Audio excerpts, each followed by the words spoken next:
What happens when the most powerful navy on Earth is told a waterway is closed and it simply refuses to listen? Because that is exactly what happened this week. And the answer came in the form of over 300 targets turned to rubble in just 3 nights. Before we go any further, if you want to see exactly how this played out night by night, hit that like button right now. It genuinely helps this story reach more people who need to see past the noisy headlines. And if you're new here, subscribe, because this channel breaks down the moments that quietly shape our world before the mainstream media even catches up. Now, let's get into it. On the night of July 11th, a container ship called the GFS Galaxy was sailing quietly through the Strait of Hormuz. It had left Jebel Ali in the UAE loaded with cargo, heading east, doing nothing unusual at all. Nearly 200 meters longer than a football field, the ship was simply doing what thousands of ships do every single year. Moving goods from one side of the world to the other, following rules that have existed for decades, using a route recognized by every major maritime authority on the planet. Then, without warning, something slammed into its stern. Within minutes, fire tore through the engine room. The ship went dead in the water, completely disabled, drifting helplessly in the dark. The crew had no choice but to grab whatever they could and jump into lifeboats, watching their vessel burn behind them. Most of them were rescued within hours, but one sailor, an Indian national, has not been found. Not that night, not the next day, not still, even now. Somewhere in the dark water east of Oman, a family is waiting for news that may never come. A mother, a wife, a child, checking their phone every few hours, hoping for a message that simply says he's alive. Iran's military wing responsible for this, the Revolutionary Guard Corps Navy, called it a warning shot. They claimed the ship had turned off its tracking signal and wandered into a route they hadn't approved. According to their version of events, this wasn't an attack at all. It was law enforcement. As if the open ocean were a private driveway, and this ship had simply ignored a no trespassing sign nailed to the water itself. The United States Military Command overseeing the region saw it very differently. They called it exactly what it looked like on every camera and every radar screen. A direct attack on a civilian vessel sailing through an internationally recognized shipping lane that left one crew member missing and a ship in flames, dead in the water. These two descriptions cannot both be true. One side is describing a routine security operation. The other is describing an assault on innocent sailors just trying to do their jobs and get home to their families. And the gap between those two stories is exactly where this entire conflict lives, breathes, and refuses to end. Because here's the thing about the Strait of Hormuz that most people don't fully grasp until it's explained clearly. This is not just some narrow strip of water sitting quietly on a map somewhere far away. It is one of the busiest, most important checkpoints for global energy on the entire planet. A staggering share of the world's traded oil passes through this narrow corridor every single day, funneled through a channel so tight that ships sometimes pass within a few kilometers of each other's territorial waters. Countries like Japan, South Korea, and India depend on it almost entirely for their energy needs. When ships slow down here, prices move everywhere, from gas stations in Texas to factories in Vietnam. When ships stop here completely, economies feel it within days, not months. So when Iran declared, once again, that the strait was closed until further notice, they weren't just making a military statement for the cameras, they were pulling a lever connected directly to the entire global economy, and they knew it. This was not the first time Iran has said this. It was actually the 4th time since the current war began back in February. Each time before, the closure didn't really hold in any meaningful way. Ships kept moving, just fewer of them, and under far greater risk than before. But this time, the announcement came paired with actual violence against a real ship, with real sailors on board, one of whom is still missing. This time it wasn't just words thrown into the wind. This time there was fire and smoke and a family waiting by a phone. And that is precisely what triggered what came next. Within hours of Iran's declaration, the American military didn't issue a polite statement asking Iran to reconsider its position. They didn't request an emergency meeting. They launched aircraft, and they launched them fast. The response was blunt, public, and impossible to misinterpret. American forces stated flatly that Iran does not own this waterway, that it belongs to the entire world, and that American forces would make absolutely sure it stayed that way. Then came the strikes, roughly 140. Iranian military targets were hit in a single night alone.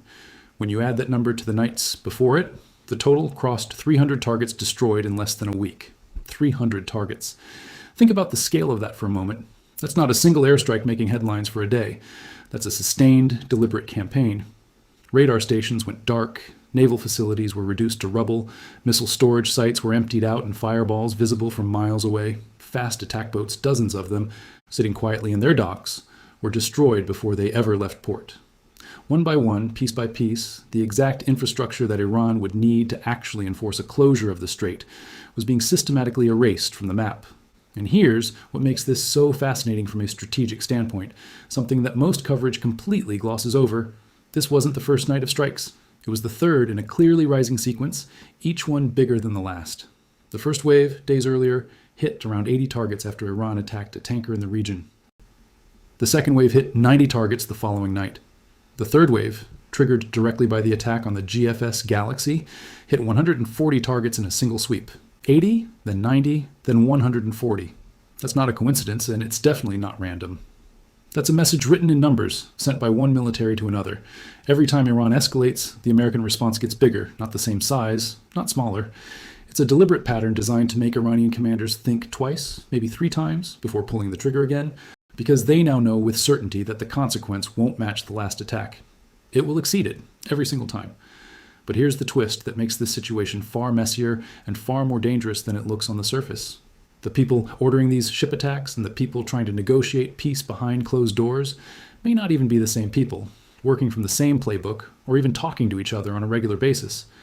Iran's naval forces operate with a surprising, almost unsettling amount of independence from the political leadership.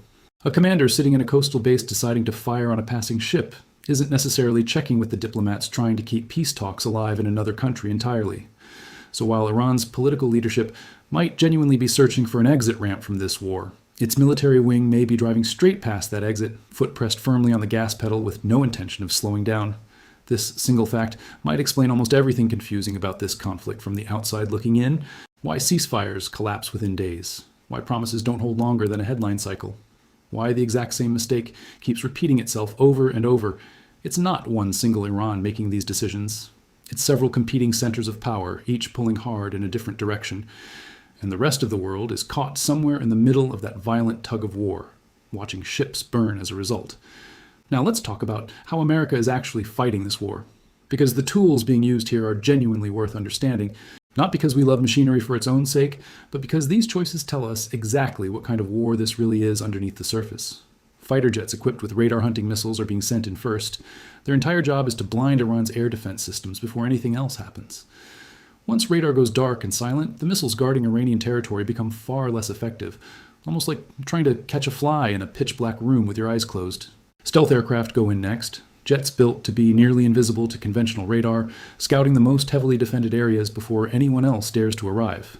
Then come the strike jets, launching from aircraft carriers stationed in nearby waters, dropping precision-guided bombs on exact coordinates fed to them by the aircraft that came before. One weapon getting particular attention in this campaign deserves a special mention, not because it's flashy or dramatic, but because of what it quietly represents. It's a laser-guided bomb with a backup brain built into it. If the laser guiding it toward its target gets interrupted, maybe because the pilot suddenly has to turn away from an incoming threat, the bomb doesn't just fall out of the sky uselessly and hit nothing. It switches automatically to satellite guidance and finishes the job anyway, using the last known position it had before the laser cut out. In a war zone this chaotic and unpredictable, that small technical detail is the difference between a completed mission and a wasted, expensive piece of ordnance falling harmlessly into the sea. There's also a much cheaper weapon being used extensively in this campaign, something that takes ordinary, unguided rockets and turns them into precise, laser-guided weapons at a fraction of the cost of a full missile. Why does that particular detail matter so much? Because it tells us exactly what American planners expect to be fighting on the ground and along the coastline. Not massive warships requiring expensive missiles, not giant fortified bunkers. Small, fast attack boats scattered along hundreds of kilometers of Iranian coastline. The exact kind Iran has used for years to harass and threaten commercial shipping in the strait. And then there are cruise missiles, launched from ships positioned safely outside the range of most Iranian counterstrike weapons, capable of reaching deep into Iranian territory without the launching vessel ever coming close to any real danger. Combine that with weapon systems firing from land bases in a completely different direction entirely, and you start to see the bigger picture forming. Iran is being pressured from multiple angles simultaneously, sea, air, and land, making it nearly impossible for its remaining defenses to protect every single approach at the same time. This is the kind of moment where I genuinely want to pause and ask you something honestly. If you're finding this breakdown useful so far, drop a comment telling me which part surprised you the most. It helps me understand what to dig deeper into next time, and it helps this video reach more people who deserve to understand what's actually happening here instead of just skimming a confusing headline and moving on with their day. Now, let's talk about the deal that was supposed to prevent all of this in the first place, because this is where the story gets genuinely uncomfortable. Weeks before this latest escalation began, there was an agreement, a memorandum meant to calm the entire situation down after months of fighting. Iran had committed, in writing, on paper, to making its best effort to ensure safe passage for commercial ships through the strait for a period of 60 days. Just 60 days. That's it. Just don't attack ships for 2 months, roughly the amount of time it takes some countries to deliver a single international package. One of Iran's top political voices, the Speaker of its parliament, publicly quoted this exact agreement online, framing Iran's recent actions as somehow consistent with it. He argued that Iran was simply enforcing the rules of safe passage as its own government understood them. But here's the deeply uncomfortable truth buried inside that argument. The ship that was attacked was following the internationally recognized route the entire time. It hadn't done anything wrong by any global maritime standard whatsoever. It was simply moving through water that belongs to no single country on Earth. Iran's interpretation seemed to boil down to something far more troubling. If a ship doesn't check in with Iranian authorities first, apparently it forfeits any protection and can be treated as a legitimate military target. No other country in the world reads that agreement this way. Not a single independent legal authority anywhere supports that interpretation. And under that reading, the missile or drone that hit the GFS Galaxy wasn't a violation of the deal at all. According to Iran's own logic, it was compliance with it. Let that sink in for a moment, because it's genuinely staggering. An agreement designed specifically to protect ships from attacks was used by Iran's own official logic to justify an attack. This is the deeper problem underneath everything happening in the Strait right now. It's not really about ships or missiles or radar stations sitting on a coastline. It's about whether an agreement with Iran can actually mean anything at all when different parts of its own government interpret that same agreement in completely different ways and act on those interpretations independently of one another, with no one truly in control. Now, Iran isn't defenseless in all of this, and it would be misleading to suggest otherwise. It still has real, meaningful capability to strike back, even after everything it has absorbed. Ballistic missiles continue to be launched at American positions across the Gulf region, targeting military bases in nearby countries almost daily. Most of these are being intercepted successfully, but no defense system catches everything, every single time, and everyone involved knows it. Iran also still has domestically produced anti-ship missiles, weapons specifically designed to threaten large vessels moving through narrow waters exactly like the Strait.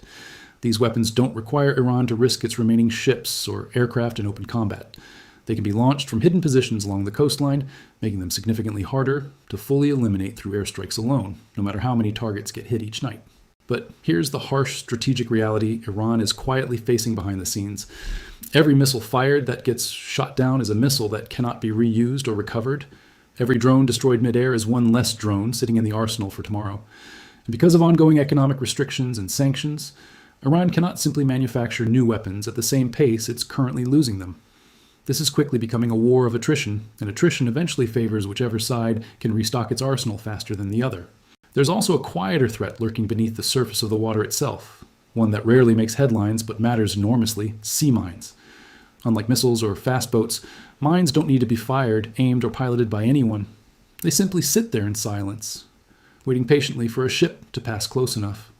American forces have been running mine-clearing operations in these waters for months now, because as long as Iran retains the ability to plant new mines, the danger to shipping never fully disappears, even after every visible military target has already been destroyed on the surface. Now here's something happening on the completely opposite side of the world that connects to this story in a way you probably wouldn't expect at all. While all of this was unfolding violently in the Gulf, intelligence agencies in the Netherlands quietly uncovered a massive surveillance operation run by a Russian-linked hacking group. Their target wasn't military bases or heavily guarded government servers. It was something far more ordinary and honestly far more unsettling once you understand it. Home security cameras, doorbell cameras, building intercoms sitting outside apartment complexes. These everyday devices, sitting quietly on the front doors of regular family homes across Europe, were secretly hacked and used to spy on military supply routes heading toward Ukraine. Think about that for just a second. No satellites hovering overhead, no spies sneaking around in the dark with hidden cameras, just an ordinary homeowner's doorbell camera, still running its factory default password from the day it was unboxed, being used by a foreign intelligence operation to track military convoys in real time, live as they rolled past. The investigation found that a huge number of the compromised devices were vulnerable for one embarrassingly simple reason. Nobody had ever bothered to change the default password after installation. It's almost laughably simple, and and that's exactly what makes it so genuinely exactly dangerous. what we cover This here wasn't some every single incredibly time. advanced See year you in in the the next one. Making hack requiring elite hackers and secret labs. It was a door left unlocked in a neighborhood where everyone already knew break-ins were happening regularly. Why does this matter in a story primarily about the Strait of Hormuz? Because it reveals something bigger and more unsettling about the world we all live in right now, whether we realize it or not. Every camera, every sensor, every connected device sitting quietly on every street corner is a potential window for someone watching from thousands of kilometers away. The battlefield isn't just ships and jets anymore. It's also the quiet, invisible network of cameras we've installed in our own homes without ever giving it a second thought. All right, before we go any further, if this video is genuinely helping you understand what's happening in the world instead of just scrolling past confusing, contradictory headlines, do me a real favor and share it with one person who'd find this useful. That's really all the support I need from you right now, and honestly, it means everything for this channel and the work we put into it. Let's bring this back to the human cost for a moment, because it's far too easy to talk about targets and strikes and missile counts without ever remembering that real, breathing people are caught somewhere in the middle of all of this. Iranian officials have confirmed civilian casualties from this latest round of strikes, including ordinary workers killed at facilities. During the bombing campaign, a firefighter lost his life trying to control a blaze at an airport facility. Civilians living in outlying areas have died as well, people with no connection whatsoever to the military decisions being made above their heads. These are not soldiers wearing uniforms. These are people who woke up that particular morning expecting a completely ordinary day and never got the chance to see it end. At the same time, halfway across the world, a family in India is still waiting for news about a sailor who simply vanished into dark water off the coast of Oman. He wasn't a soldier either. He was just a man doing his job on a cargo ship, caught in the middle of a conflict he had absolutely nothing to do with, following a route he had every legal right to use. This is the part of war that never quite shows up in strike counts and target numbers scrolling across a screen. Behind every single statistic is someone's father, someone's son, someone who simply isn't coming home tonight and maybe never will. So where does this actually leave things right now, today? The Strait of Hormuz remains open, technically speaking. Ships are still moving through it, cautiously, nervously, but they are still moving, but nowhere near the volume they used to move at before all of this began. Before this war started, roughly 140 ships passed through this corridor every single day like clockwork. During the worst days of this latest escalation, that number dropped to barely over 20 ships a day. That's not a small dip you can shrug off. That's nearly an 80% collapse in traffic through one of the single most important shipping lanes on the entire planet. Every ship that doesn't make that journey represents oil that doesn't reach a refinery on schedule, goods that don't reach a store shelf when expected, and real costs that get passed down the line to regular, ordinary people living in countries that have absolutely nothing to do with this war. Japan gets the vast majority of its oil from this exact region. South Korea relies on it just as heavily. India has been trying hard to diversify its energy sources in recent years, but it still depends significantly on Gulf oil for its economy. China, the largest oil importer in the entire world, has enormous financial interest in keeping this waterway fully open, even while publicly maintaining a position of neutrality on the conflict itself. This is the invisible thread quietly connecting a missile strike somewhere in the Gulf to the exact price you personally pay at a gas station on the completely other side of the world. It's incredibly easy to feel disconnected from a war happening somewhere far away, until you realize the price of nearly everything you buy is being quietly shaped right now by what happens in that one narrow strip of water. The American position throughout all of this has remained remarkably consistent and increasingly blunt with each passing day. They've declared themselves responsible for keeping the strait fully open. They've placed a toll on cargo passing through it. They've resumed a full naval blockade against Iranian ports. Every single action taken says the exact same thing in a slightly different way. This waterway is not Iran's to close, and the cost of trying will keep rising every single time Iran attempts it again. Whether that particular strategy actually works over the long term is a genuinely open question that nobody can answer with full confidence yet. Iran has already proven repeatedly that it's willing to absorb enormous damage rather than back down completely and lose face. 60 fast attack boats destroyed in total. Radar systems wiped out entirely along the coastline. Communication towers reduced to twisted metal and rubble. Ammunition depots turned into smoking craters visible from satellites. And still, somehow, Iran continues fighting on. Part of the reason may lie in Iran's own internal chaos, largely hidden from public view. Its supreme leader has reportedly not appeared in public since the war began back in February, recovering quietly from injuries somewhere out of sight, leaving a leadership vacuum that only deepens the confusion about who is actually making the important decisions inside the country right now. Add to that a military wing acting with significant, almost troubling independence, and a parliament desperately trying to hold on to diplomatic credibility while the war rages on regardless of their words. And you get a nation quietly pulling itself in three completely different directions at once. That fragmentation might genuinely be the single biggest obstacle standing in the way of ending this conflict for good. You simply cannot negotiate a lasting peace with a country if the people signing the agreement aren't the exact same people enforcing it on the ground afterward. Every ceasefire built on that shaky, uneven foundation has collapsed so far, and there's honestly little reason to believe the next one will turn out any differently, unless something fundamental changes deep inside Iran's own power structure. So here we are, standing at this exact moment in time. A cargo ship sitting dead in the water off the coast of Oman, slowly rusting where it stopped. A sailor still missing somewhere beneath the waves, his family still waiting by the phone. A closure declared for the fourth separate time, one that has failed to actually close anything at all 4 times in a row now. And a military campaign that keeps escalating higher and higher every single time Iran tests exactly where the line actually sits. The real question, hanging heavily over all of this, isn't really about ships or missiles or radar stations scattered along a coastline somewhere. It's about how much a country is genuinely willing to lose while trying to hold on to a claim that the rest of the world simply refuses to accept as legitimate. Every strike, every destroyed base, every fast attack boat sitting quietly in ruins is really just one side of the world asking Iran the exact same question over and over again, night after night. How much more are you truly willing to sacrifice for a closure that isn't actually holding? And somewhere out there, in dark water east of a peninsula, most people couldn't even find on a map if you asked them. A missing sailor remains the quiet, deeply human reminder of exactly what that question really costs, far away from all the headlines and all the strategic analysis. If this story moved you even a little, if it made you see this entire conflict differently than you did just a few minutes ago, that's exactly why I made it in the first place. Stay with this channel, because stories like this one, the ones connecting missiles to microphones,